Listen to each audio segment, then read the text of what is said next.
I think the big question for Raleigh and Wake County and North Carolina is, do we want it to take 20 years to catch up, or do we want it to take 3 or 4 or 5 years?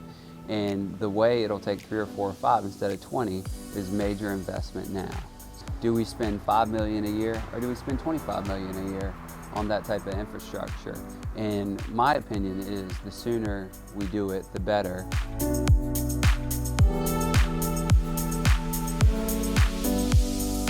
It's really important to think about our transportation system in a way that serves everybody and provides access to everyone. And right now, indicating that you have to have a personal vehicle to get to key destinations or to get to a certain job that you may want to hold is not equitable. And we have to be thinking about ways to build our community in a way that is more sustainable and is also more equitable, and really helping to advance a more people-powered mobility system is really the way to do that. My name is Mary Sell, and I'm the Interim Executive Director at Oaks and Spokes.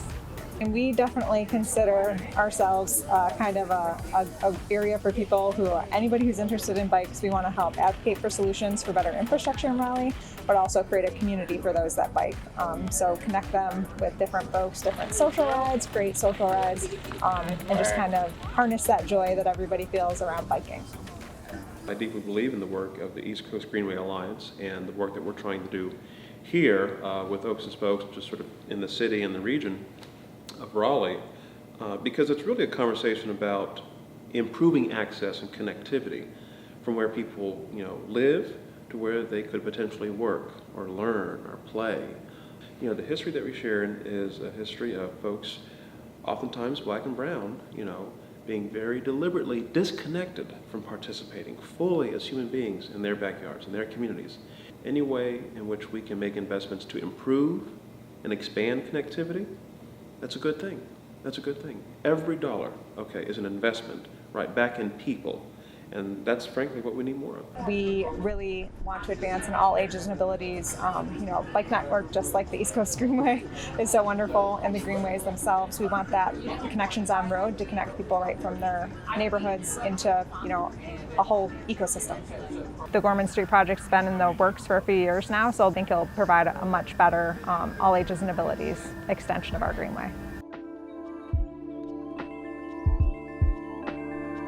When I first moved to Raleigh, which is like 10, 11 years ago now, number one, Oaks and Spokes, just as an organization, was a true way and means to get to know the city. So many of those biking events were in fact on our hundreds of miles of greenway that we happen to have here in the city of Raleigh. And of course across the triangle. We probably have one of the most developed and connected greenway systems, just in the triangle alone. Again, the connection between the two has been, tremendous advocacy groups and partners really in building capacity to support the work and making investments in our public greens and public infrastructure. People ride greenways for fitness, for enjoyment, but also to commute.